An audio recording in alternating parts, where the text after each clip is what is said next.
नमस्कार, मैं हूं अखिलेश पांडे और आप देख रहे हैं सी न्यूज़ भारत। वक्त हो चुका है न्यूज़ बुलेटिन का। खबरों के इस बुलेटिन में सबसे पहले हम बात करेंगे बांका की, जहां शादी का झांसा देकर युवती के साथ हुआ यौन शोषण। आगे चर्चा करेंगे प्रयागराज की, जहां मिट्टी का टीला गिरने से एक की हुई मौत, 3 हुए घायल। साथ ही बात करेंगे उन्नाव की, जहां नवजात की मौत पर परिजनों ने किया हंगामा। और भी तमाम खबरों पर आइए विस्तार से करते हैं चर्चा। खबर बांका से है, जहां जिले के सुइया थाना अंतर्गत ग्राम होरिला टांड निवासी 18 वर्षीय युवती ने ग्राम माथाडी निवासी 20 वर्षीय युवक आशीष कुमार पर शादी का झांसा देकर यौन शोषण करने का आरोप लगाया है। इस संबंध में पीड़िता ने सुइया थाने में लिखित आवेदन देकर आरोपित के खिलाफ उचित कार्रवाई करने की मांग की है। चांदन प्रखंड के अंतर्गत होरिला टांड है, जहाँ की एक लड़की शांति देवी, जिसका उम्र 18 वर्ष है, उसके साथ बलात्कार किया गया है। कई बार शारीरिक संबंध बनाया गया है, लेकिन इस संबंध में शांति देवी कुमारी सुइया थाना में आवेदन देने के बाद जब सुनवाई नहीं हुआ, तब वह चांदन प्रखंड अंचलाधिकारी के पास आवेदन देकर गुहार लगाई है कि मुझे इंसाफ दिलाइए। मेरे साथ जो बलात्कार करने वाला आदमी है, उसका नाम आशीष कुमार है, उसकी त्वरित कार्रवाई किया जाए। ऐसे स्थिति में आज रूबरू होने के लिए यहाँ पर हम आए हैं। जो शांति देवी के पिता है, शांति देवी खुद है, और उसने किया ये माथाडी का रहने वाला है आशीष कुमार यादव। क्या बेटी के साथ शारीरिक संबंध बनाया? जी सर। क्या करके शादी कर लेंगे? हाँ, शादी का झांसा दे करके उसके बाद इनकार कर गया। उसके बाद क्या किया? उनके बाद थाना में आवेदन दिया, कोई सुनवाई नहीं हुआ। तब क्या किया? उसके बाद हम चांदन प्रखंड आए, सीओ के पास आए कहने के लिए जैसे सर हमारे सब बच्चे के साथ अन्याय हुआ है। सीओ साहब क्या बोले? सीओ साहब बोली थाना फोन किया, बड़ा प्रक्रिया है, हो रहा है, बड़ा वो नहीं बोला। अमरला खिया देवी की होला शत्रु पोती के साथ अच्छे घटना लड़का लड़की छेड़खानी हले। हाँ, जब हम बकरेल तोड़ लिए, लड़का भागी के लिए राजेश यादव, उसका बेटा मोहित यादव बेगवाले का भागा दिया लड़की बन रही। नाम पता लकिया देवी प्रखंड का जिला पदाधिकारी के तौर पर प्रखंड का जिला पदाधिकारी चांदन थाना सुइया थाना में इन्होंने आवेदन दिया। त्वरित कार्रवाई नहीं हुई, जिसके चलते ही जो है आपके तक पहुँचे। ऐसे स्थिति में आप क्या करें? अभी तुरंत मैंने थाना अध्यक्ष सुइया से बात किया है और उनके द्वारा जो है प्राथमिकी दर्ज कर ली गई है। उन्होंने अभी मुझे फ़ोन पे बताया है कि उनकी कांड संख्या भी दर्ज कर लिया गया है और कानूनी कार्रवाई करने हेतु उनको त्वरित कार्रवाई के लिए मैंने अभी बात भी किया है और जल्द से जल्द जो है जो अभियुक्त है उनको पकड़ा जाएगा। बांका से सी न्यूज़ संवाददाता राकेश की रिपोर्ट। खबर प्रयागराज जनपद के हंडिया कोतवाली के बनात चौकी क्षेत्र के पकलोर गांव की है, जहां मिट्टी का टीला गिरने से एक 10 वर्षीय मासूम की मौत हो गई और 3 लोग घायल हैं। घटना की जानकारी मिलने पर मौके पर पहुंची पुलिस ने शव को कब्जे में लेकर पोस्टमार्टम के लिए भेज दिया है। जानकारी के अनुसार सूरज बिंद पुत्र देवराज बिंद उम्र लगभग 10 वर्ष, जो कि गांव में ही एक टीले पर मिट्टी खोदने के लिए गया हुआ था, जहां गांव की और भी महिलाएं गई हुई थी। अचानक से मिट्टी का टीला गिरने से सूरज की मौके पर मौत हो गई, जबकि पूजा बिंद पुत्री देवराज उम्र 12 वर्ष, अनीता बिंद पुत्री नंदलाल बिंद उम्र 17 वर्ष, जयदेवी पत्नी मनोज कुमार बिंद उम्र लगभग 25 वर्ष घायल हो गए हैं। सूचना पर पहुंची पुलिस ने घायलों को इलाज के लिए सामुदायिक स्वास्थ्य केंद्र में उपरदहा भेजा और मृतक सूरज के शव को कब्जे में लेकर पोस्टमार्टम के लिए भेज दिया है। मासूम की मौत से परिजनों में कोहराम मचा हुआ है। प्रयागराज से सी न्यूज़ संवाददाता रणविजय की रिपोर्ट। खबर उन्नाव से है, जहां यूपी सरकार में जल शक्ति मंत्री स्वतंत्र देव सिंह ने आज सदर विधानसभा क्षेत्र के गांव डकारी में बन रहे सीवेज ट्रीटमेंट प्लांट का निरीक्षण किया है। मंत्री ने निर्माण कार्य में देरी व खामियां मिलने पर कड़ी नाराजगी व्यक्त कर सुधार की चेतावनी सिंचाई विभाग के अफसरों को दी। वहीं कार्यदायी संस्था को जल्द कार्य पूरा करने के लिए निर्देश देते हुए जुलाई में काम पूरा करने का आदेश दिया है। मंत्री ने मीडिया से बातचीत में कहा कि भूगर्भ जल स्तर को सुधारने के लिए सरकार सजग है, बड़े स्तर पर काम कर रही है। जल संचयन हमारी प्राथमिकता है। मंत्री जी, आज आपने दौरा किया एसटीपी का निरीक्षण, क्या मिला है निरीक्षण? आश्वासन इन्होंने दिया है कि 1.5 महीना के अंदर मैं चालू कर दूंगा। क्या हमारे सामने उत्तर प्रदेश में चुनौती है, आदरणीय मोदी जी के आने के बाद जो उनके सामने गंगा जी का निर्मलता, स्वच्छता, अविरलता, ये सब जो उनके सामने था चैलेंज, आज 9 सालों के अंदर गंगा मैया निर्मल और स्वच्छ दिखती हैं। जो घाटों की स्थिति थी, काशी में जब वो पहली बार गए प्रधानमंत्री बनने के बाद, पहली बार हाथ में फावड़ा उठाए, आज 80 घाट वहाँ के चमकते हैं। चाहे बिठूर हो, बिठूर उठा लीजिए, प्रयागराज उठा लीजिए या अपना काशी उठा लीजिए, आज स्थिति सुदृढ़ हो गई, ठीक हो गया है और निर्मल भी गंगा जी बन रही। लेकिन फिर भी बहुत काम करने की आवश्यकता है, क्योंकि जनसंख्या का दबाव, डेवलपमेंट का जवाब, विकास का चारों तरफ विकास हो रहा है। उसके कारण आज मैं जो उन्नाव में आया हूँ, STP अब जल्दी तैयार हो जाए, जिसके कारण यहाँ का भी सीवर प्लांट, जो सीवर से आने वाली गंदगी है, उसको ट्रीटमेंट करके ही आगे को सिंचाई के लिए उपलब्धता हो सकती है नालों के माध्यम से।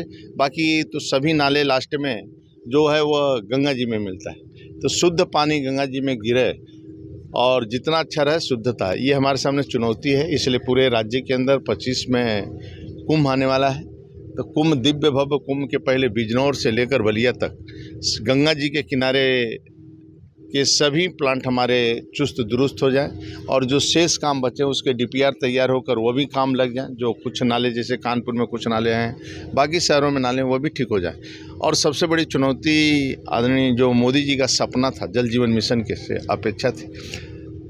9 सालों में वो जो गरीब महिलाओं का दर्द देखा था, बुंदेलखंड में पानी भी नहीं मिलता था, बुंदेलखंड में महिलाएं ट्रेन से पानी आता था और 4-4, 5-6 किलोमीटर पैदल चलकर महिलाएं पानी लाती थीं। आज राज्य के अंदर जो 2019 में घर घर पानी देने का जो अभियान शुरू हुआ, आज 1,18,00,000 उत्तर प्रदेश के घर नल का कनेक्शन हम लोग दिए हैं। अब शुद्ध पानी सीधे टोटी बहन खोलेगी, माँ खोलेगी और शुद्ध उसको पानी मिलेगा। पहले जो पेट की बीमारी, पानी, क्योंकि मैं अच्छी तरह जानता हूँ स्वच्छता और शुद्ध जल यदि लोगों को मिल जाए तो आधी बीमारी ख़त्म हो जाती है।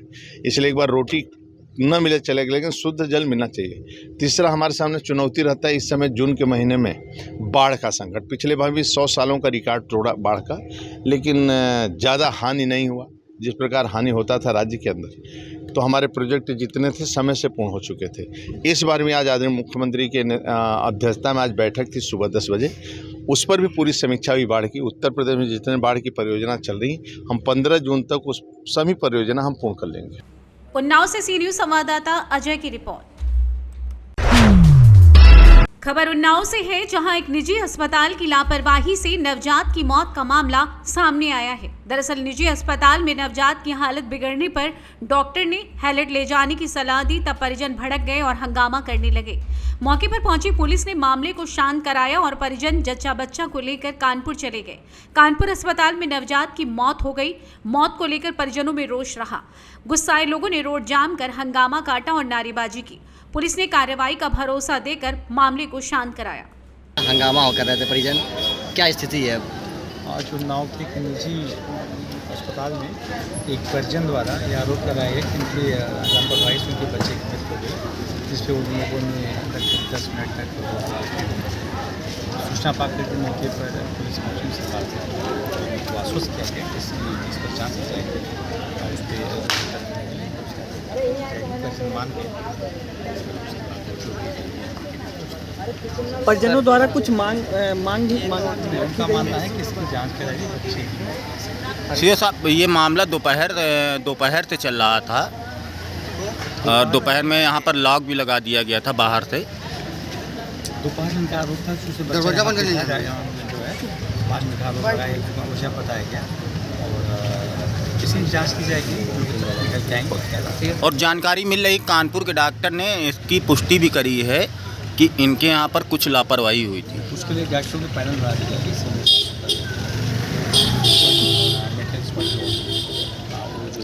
उन्नाव की टीम होगी कि बाहर की टीम? वो उच्च अधिकारी द्वारा बनाई जाएगी।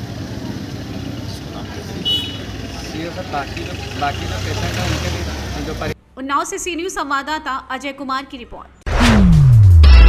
शहर के मोहल्ला कुरैशी में गौकशी और गैंगस्टर के आरोपी की पुलिस ने 5 लाख की संपत्ति कुर्क की। बता दें कि डीएम के आदेश के बाद ये कार्रवाई की गई है। अमरोहा जनपद के जिलाधिकारी बालकृष्ण त्रिपाठी के प्रेरित आदेश के बाद तहसीलदार भूपेंद्र सिंह और कोतवाली प्रभारी हरीश वर्धन सिंह मौके पर पहुंचे और अमरोहा शहर के मोहल्ला कुरैशी निवासी जलील अहमद की 5 लाख की संपत्ति कुर्क की। भूमाफिया गैंगस्टर गौकशी आरोपी को चेतावनी भी दी गई कि अगर अभी भी अपराधी गतिविधियों में लिप्त रहे तो उनके विरुद्ध लगातार कार्रवाई की जाएगी। जो कुरैशी मोहल्ला की जलील अहमद पुत्र खलील अहमद हैं, इन्हें गोकशी के आरोप में जिलाधिकारी महोदय के न्यायालय से एक आदेश पारित हुआ गैंगस्टर 14A के तहत। उसमें इनका मकाना सील कर दिया जिसकी कीमत 5,10,400 रुपये है।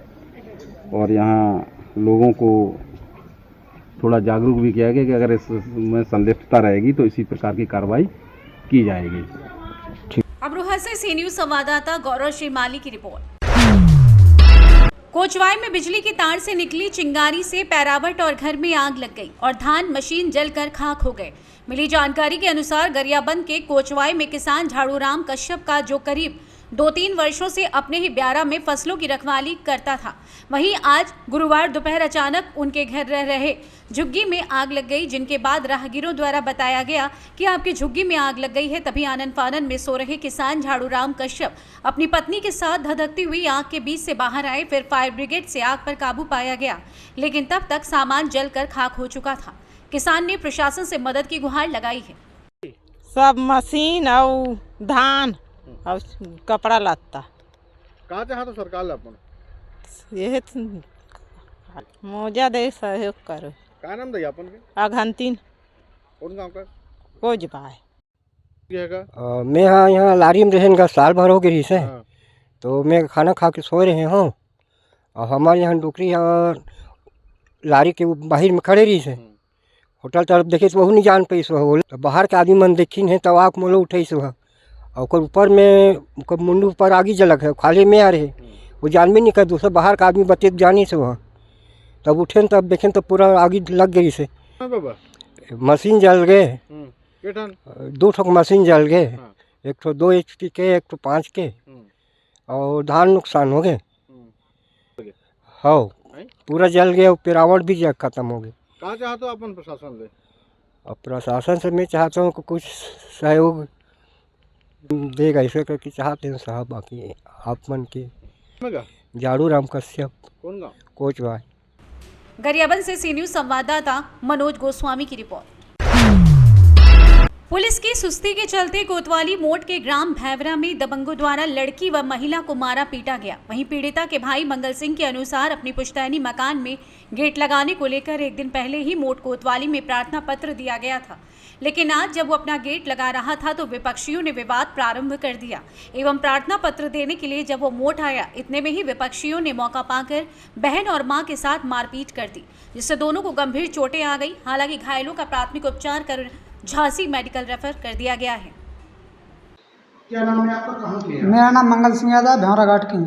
क्या मामला हो गया? मामला ये हो गया सर कि हमारा मकान पूर्वजों से बना था, उसके पीछे 435 नंबर आबादी का था जो आम रास्ता के तौर पर नेकपाल ने बताया है। और कुछ विपक्षी लोग हैं मेरे परिवार के, उनका खेत लगा है 440 नंबर और जो आम रास्ता है वो 435 नंबर में है। मेरे मकान भी 435 नंबर में है और किशोरी शरण, मुलायम सिंह और विजय सिंह उनका भी मकान 400 नंबर में है, 435 नंबर में है और खेत 440 नंबर में, जिसमें हम अपना दरवाज़ा पूर्वजों से बना था। पिछला दरवाज़ा हम अपना दरवाज़ा पिछला तोड़ के नया निर्माण कर रहे थे, जिसमें हमारे परिवार के लोग कह रहे थे अब तुम्हारा यहाँ पे दरवाज़ा दोबारा नहीं होगा। हालांकि हमारा दोबारा दरवाज़ा पहले से था, हमारा नया गेट भी लगा हुआ है, हमारा प्रावधान है, वहाँ पे आते जाते हम रहते हैं, वहाँ पे कड़ानवरण भी है।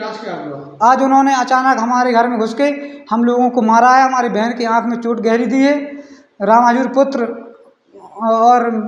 पुत्र और अशोक पुत्र प्रिंस और सूकी पुत्र अरे का नाम अंशु और अरे का नाम उनके कुछ घर से महिलाएं जिन्होंने हमारे घर पे आके मारपीट कर दी। हमारे बहन को कान की बाली है, बहन का नाम आकांक्षा है। कान की बाली क्या हो गया? कान की बाली ले गए हैं और लात पेट में दी, आंख में भी चोट गहरी आई है। आपने शिकायत की इसकी? इसकी शिकायत मैं थाना अध्यक्ष को कल इसकी एप्लीकेशन दी थी, अभी एप्लीकेशन दी है मैंने क्या हुआ क्या अभी कहाँ हैं आप? अभी हम मेडिकल करा रहे हैं अभी आकांक्षा का। झांसी से सी न्यूज संवाददाता शुभम की रिपोर्ट। खबर रतलाम से है, जहां ग्रामीणों ने विधायक दिलीप कुमार मकवाना के जन्मदिन पर विभिन्न धार्मिक एवं सामाजिक कार्यक्रम का आयोजन किया। इस दौरान विधायक मकवाना सबसे पहले ग्राम पंचायत बिरमावल की कामधेनु गौशाला गए, जहां उन्होंने गौमाता की पूजा कर आशीर्वाद लिया, जिसके बाद आगे के कार्यक्रम की शुरुआत की। इस दौरान उन्होंने कहा कि हिंदू संस्कृति और सनातन धर्म के हिसाब से गौमाता को ही सबसे बड़ा दर्जा दिया गया है। गौमाता में 33 करोड़ देवी देवता निवास करते हैं, इसलिए गौमाता को ही पूजा जाता है। ऐसे में आइए जानते हैं कि उन्होंने आगे क्या कुछ कहा। आज 27 टैंकर का वितरण किया गया है और जन्मदिन के इस उपलक्ष्य में मैंने सबसे पहले ग्राम पंचायत बिरमावल की कामधेनु गौशाला में गौ माता की पूजा करके आशीर्वाद लेके इस जन्मदिन के कार्य की शुरुआत करी है, क्योंकि हिंदू संस्कृति और हमारे सनातन धर्म में गौ माता में ही 33 करोड़ देवताओं का वास माना गया है। इसलिए सबसे पहले उनका आशीर्वाद लिया, फिर उसके बाद टैंकर का वितरण किया गया। ग्रामीण क्षेत्र में मेरी विधानसभा रतलाम ग्रामीण में जहाँ जहाँ भी पानी की समस्या है, टैंकरों के माध्यम से सरपंच वगैरह पानी का सप्लाई कर देंगे, ताकि ये गर्मी में जो समस्या है इस समस्या का समाधान हो सके। इसके लिए आज टैंकर का वितरण भी किया गया। धन्यवाद। रतलाम से सी न्यूज संवाददाता हुसैन खान की रिपोर्ट। खबर विदिशा से है, जहां लटेरी का जंगल पिछले कई समय से विवादों में चला आ रहा है। हाल ही में लटेरी के जंगल में 40 से अधिक लकड़ी चोर मोटरसाइकिल से लकड़ी की चोरी करके ले जा रहे थे। सूचना मिलते ही लटेरी वन क्षेत्र की टीम वन कर्मियों के साथ मौके पर पहुंची और लकड़ी चोरी करके ले जा रहे चोरों का पीछा किया। पीछा करते करते गुना जिले के मकसूदन की गढ़ के आसपास के जंगलों में लकड़ी चोर और वन कर्मियों के बीच भिड़ंत हुई। लकड़ी चोरों को रोकने का प्रयास किया गया, परंतु चोरों की संख्या बहुत अधिक थी और चोरों ने गोपन की सहायता से वन कर्मियों पर हमला कर दिया, जिससे लगभग 3 कर्मचारी घायल हो गए। जानकारी मिलते ही स्थानीय पुलिस कर्मचारी मौके पर पहुंच गए, जिससे लकड़ी चोर मौके से भाग गए। वहीं इस पूरे प्रकरण में लटेरी वन विभाग द्वारा लकड़ी चोरों के खिलाफ FIR दर्ज की जा रही है। वहीं इस संबंध में विदिशा जिले के SP दीपक शुक्ला ने क्या कुछ कहा, आइए जानते हैं। की टीम को वन माफियाओं द्वारा घेर लिया गया था, मारपीट भी की गई है। पुलिस फोर्स जो आसपास की थी उन्होंने जाकर बचाव किया। लगातार ऐसी घटनाएं हो रही हैं, ऐसे में पुलिस द्वारा क्या कार्रवाई की जाएगी और उस घटना में क्या पुलिस द्वारा किया गया है? देखिए, आज सुबह हम लोगों को सूचना मिली थी कि जो वहाँ पे अवैध तरीके से फॉरेस्ट की कटाई करते हैं और फिर लकड़ी का परिवहन करते हैं, उन लोगों का फॉरेस्ट टीम ने पीछा किया था और मूलतः ये जिला गुना मकसूदनगढ़ में इनका आमना सामना हुआ था, जिसमें कुछ झड़प भी हुई थी, कुछ हमारे फॉरेस्ट कर्मी उसमें घायल भी हुए हैं। तो मूलतः ये मकसूदनगढ़ का मामला है, जिसमें गुना के कई थानों का फोर्स वहाँ पे भेजा गया था। हमें भी यहाँ पे सूचना प्राप्त हुई थी, तो इधर से भी हमने सपोर्ट दिया था और इसमें आगे की वैधानिक कार्रवाई जो है संबंधित थाने में की जा रही है। विदिशा से सी न्यूज संवाददाता योगेश की रिपोर्ट। खबर बाराबंकी से है, जहां कस्बा सुनिया मऊ में हजरत बुढ़न शाह के 137वें उर्स के मौके पर ऑल इंडिया मुशायरे का आयोजन किया गया, जिसका उद्घाटन पूर्व मंत्री अरविंद सिंह गोप, जिलाध्यक्ष समाजवादी पार्टी हाफिज अयाज ने फीता काट कर किया। इस मौके पर फतेहपुर के नवनिर्वाचित चेयरमैन इरशाद अहमद कमर, इमरान प्रधान, अतीक चौधरी, अंसारी फरहान, गुल्ले नेता आदि सम्मानित लोग उपस्थित रहे। बाराबंकी से सी न्यूज संवाददाता हयात की रिपोर्ट।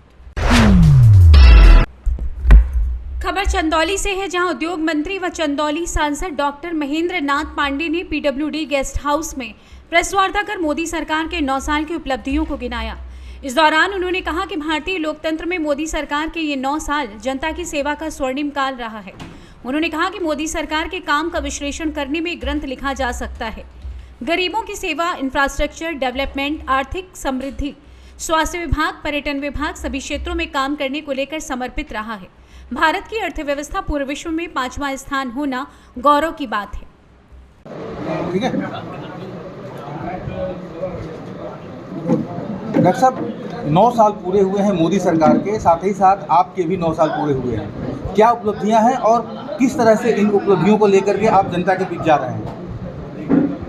माननीय मोदी जी ने आज़ादी के बाद इस हिंदुस्तान में मैं एक वाक्य में कहूँ, मोदी सरकार के 9 साल को भारतीय लोकतंत्र का जब भविष्य में शोध छात्र लिखेंगे और आज देश और दुनिया महसूस कर रही है, जनता की सेवा के स्वर्णिम काल के रूप में आई है, और जिसमें गरीबों की सेवा से लेके इंफ्रास्ट्रक्चर के डेवलपमेंट से लेके आर्थिक समृद्धि और आंतरिक और सीमाओं की सुरक्षा से लेके वैश्विक पटल पर भारत की मजबूत उपस्थिति, यह सब चीज़ें समाहित हैं और कार्य इतने हैं कि उसका विश्लेषण करने में एक पूरा ग्रंथ लिखा जा सकता है।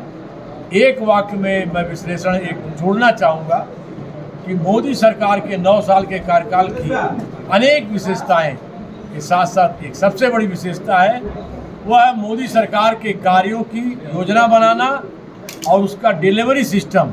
मोदी सरकार ने ये योजना बनाई कि जल जीवन मिशन, आवास, शौचालय, गैस, तो वो उपभोक्ता तक, जरूरतमंद तक पहुंचा कि नहीं, उसका मैकेनिज्म डेवलप किया और उसे चरितार्थ करके दिखाया। ऐसा इसके पूर्व किसी सरकार में संभव नहीं। सर, ये एक सवाल ये है सर कि 2024 का चुनाव सन्निकट है, बिगुल बज चुका है, क्या स्ट्रेटजी है बीजेपी की? बीजेपी कैडर बेस और मास base party.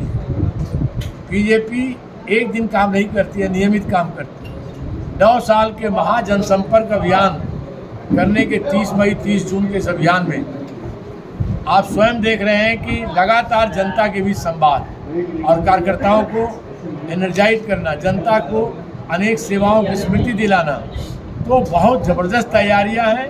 Bharatiya Janata party दुनिया की सबसे बड़ी पार्टी की तैयारियां 2024 में जनता का आशीर्वाद के लिए पूरी तरह मुकम्मल है और तैयारियों के आधार पर, जनता से मिले रुझान के आधार पर हम ये कह सकते हैं कि जैसे 282 प्लस अलायंस 319 2014 में 303 प्लस अलायंस। चंदौली से सी न्यूज संवाददाता सुमित सिंह की रिपोर्ट। खबर फिरोजाबाद से है, जहां ब्लॉक टूंडला क्षेत्र के अंतर्गत ग्राम सभा मदाहवली में बने गौशाला में एक साथ 4 गांव वंशजों की भूख के कारण मौत हो गई। घटना की जानकारी मिलते ही स्थानीय लोगों में हड़कंप मच गया। वहीं अंडरटेकर के द्वारा घटना की सूचना एसडीएम को दी गई। इस दौरान एसडीएम सत्येंद्र कुमार और वीडियो अधिकारी कर्मचारियों सहित गौशाला पर पहुंचे, जहां पर देखते ही देखते स्थानीय लोगों और गौरक्षकों का काफिला गौशाला पर पहुंच गया। इस दौरान जोर जोर से गौ माता जिंदाबाद नारे लगने लगे। वहीं पर उपस्थित एसपीएम वीडियो संबंधित अधिकारियों के साथ घटना का जायजा लेते हुए बताया गया कि आज एक साथ इस गौशाला में 4 गांव वंशजों की मौत हुई है। इसके पीछे गांव वंशजों को हरा चारा भूसा पूरी तरीके से नहीं दिया गया है। भूख के कारण इन 4 वंशजों की मौत हुई है, जिसके बारे में हमारे द्वारा जिलाधिकारी, सीडीओ, डीडीओ को अवगत कराया जाएगा और दोषियों के प्रति कड़ी से कड़ी कार्रवाई की जाएगी। आज आपने गौशाला का निरीक्षण किया है, उसमें क्या देखा आपने और क्या पाया? हमारे गौरक्षक हैं गौरव सिसोदिया जी द्वारा हम लोगों को सूचना दी गई कि मदावली गौशाला की स्थिति काफी दयनीय है। तो हम सभी लोग यहाँ, जितने भी संगठन के लोग हैं, यहाँ पर आए और मेरे साथ में हिंदू जागरण मंच सहित हिंदू युवा वाहिनी के, विश्व हिंदू परिषद के सभी पदाधिकारी, भाजपा के पदाधिकारी यहाँ मेरे साथ मौजूद हैं। हम सभी लोगों ने यहाँ देखा तो यहाँ की कंडीशन बहुत ही खराब है। गाय बीमारियों से मर रही हैं, भूखे प्यास से मर रही हैं। कोई भी खाना या चारा, हरा चारा यहाँ नहीं दिया जा रहा है गायों को। तो इसके लिए फिर हम लोगों ने उच्च अधिकारियों को सूचित किया। तो आज हमारे बीच में यहाँ पर एसडीएम साहब और पीडी आए। जो यहाँ का सेक्रेटरी है, वो सेक्रेटरी ने हमारे जो गौरक्षक है उसके साथ बदतमीजी की, अभद्रता की और भद्दी गाली भी फोन पे दे रहे थे वो। तो हमारा संगठन और हम सभी लोग चाहते हैं कि इनके खिलाफ कार्रवाई होनी चाहिए। साथ ही यहाँ के प्रधान के कई बार सूचना देने के बाद प्रधान नहीं आए, तो उनके खिलाफ भी कार्रवाई होनी चाहिए। हरे चारे के लिए सेक्रेटरी कहते हैं हम 20 कुंटल चारा देते हैं, क्या रोज मिल रहा है 20 कुंटल चारा? गलत है, झूठ बोल रहे हैं। कोई भी हरा चारा नया नहीं मिल रहा है। जब हम लोगों ने आज यहाँ हंगामा किया उसके बाद हरा चारा यहाँ पर लाया गया, इससे नहीं मिलता, सिर्फ कागजों पे चलता है हरा चारा। कागज भी 19 तारीख तक रिपोर्ट है उनके पास, आज 1 तारीख है, आज तक कोई रिपोर्ट नहीं है। कोई भी रजिस्टर मेंटेन नहीं है, सब कागजों पे चल रहा है फर्जी। आपने मृत गाय देखी है, उनके बारे में आप क्या कहेंगे और क्या कार्रवाई करेंगे दोषियों के खिलाफ? हमें सूचना मिली थी कि यहाँ पे गौवंश मृत हो गया है देखने में पता पड़ा कि 4 गौवंश मृत स्थिति में थे और सूचना ये भी मिली थी कि स्थितियाँ ठीक नहीं है हरे चारे को और दाने को लेकर। तो आज निरीक्षण किया गया पीडी साहब के साथ और डॉक्टर डिप्टी सीवी और मेरे साथ एक ज्वाइंट निरीक्षण हुआ है। इसकी रिपोर्ट हम जिलाधिकारी महोदय एवं मुख्य विकास अधिकारी महोदया को प्रेषित कर दी जाएगी और तत्काल और तदनुसार ही हम कार्रवाई करेंगे। फिरोजाबाद से सी न्यूज संवाददाता सनीश कुमार गुप्ता की रिपोर्ट। खबर फिरोजाबाद से है, जहां जिले के शिकोहाबाद में प्रतिभाओं की कमी नहीं है, जरूरत है सिर्फ मौका मिलने की। जिले के एक होनहार युवक ऋषभ गुप्ता ने महाराष्ट्र के पुणे में स्थित भारतीय विद्यापीठ मेडिकल कॉलेज से मास्टर ऑफ ऑप्टोमेट्री कोर्स में गोल्ड मेडल प्राप्त कर जिले का नाम रोशन किया है। फिरोजाबाद जिले के शिकोहाबाद में मुकेश चश्मे वाले के नाम से मशहूर मुकेश गुप्ता के पुत्र ऋषभ गुप्ता ने पुणे की इस डीम्ड यूनिवर्सिटी से एम ऑप्टम की डिग्री को प्राप्त किया है। ऋषभ गुप्ता ने हमारे संवाददाता को बताया कि उन्होंने हाई स्कूल इंटर की पढ़ाई kids corner senior secondary school Firozabad से करने के बाद बैचलर ऑफ क्लिनिकल ऑप्टोमेट्री की डिग्री हासिल की। इसके बाद वर्ष 2022 में मास्टर ऑफ ऑप्टोमेट्री कोर्स में पढ़ाई करने के बाद गोल्ड मेडल प्राप्त किया। ऐसे में आइए जानते हैं उन्होंने क्या कुछ कहा। मैं ऋषभ गुप्ता, मैंने अपनी प्रारंभिक शिक्षा 10th और 12th अपनी kids corner happy senior secondary school Firozabad से किया और उसके बाद मैं पुणे भारतीय विद्यापीठ स्कूल ऑफ ऑप्टोमेट्री में गया, जहाँ से मैंने अपनी बैचलर्स ऑफ क्लिनिकल ऑप्टोमेट्री जो कि 4 साल का पूरा कोर्स है उसको पूरा किया। उसके बाद मास्टर्स इन ऑप्टोमेट्री भी किया उनसे, जो कि 2 साल का कोर्स है, जिसमें मुझे गोल्ड मेडल प्राप्त हुआ और जिसका सारा श्रेय मैं अपने पेरेंट्स को और अपने टीचर्स को देना चाहूँगा। Thank you. फिरोजाबाद से सी न्यूज संवाददाता सनीश कुमार गुप्ता की रिपोर्ट। खबर बालूमाथ से है, जहां प्रखंड भाजपा मंडल अध्यक्ष लक्ष्मण कुशवाहा की अगुवाई में गुरुवार को भाजपाइयों ने बीते दिन वज्रपात से मृत हुए पीड़ित परिवारों से मिलकर दुख जताते हुए अनाज मुहैया कराया।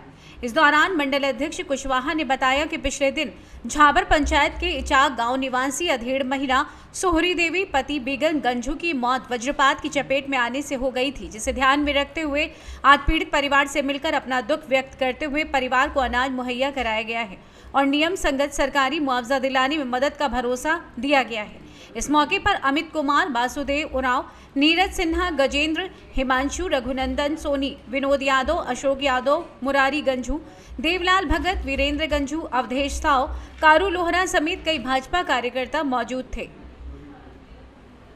मालूमात से सी न्यूज संवाददाता मोहम्मद अरबाज की रिपोर्ट। फिलहाल के लिए इस न्यूज बुलेटिन बस इतना ही। देश दुनिया की तमाम खबरों के लिए देखते रहें सी न्यूज भारत। हर खबर आपके साथ, आपके हाथ।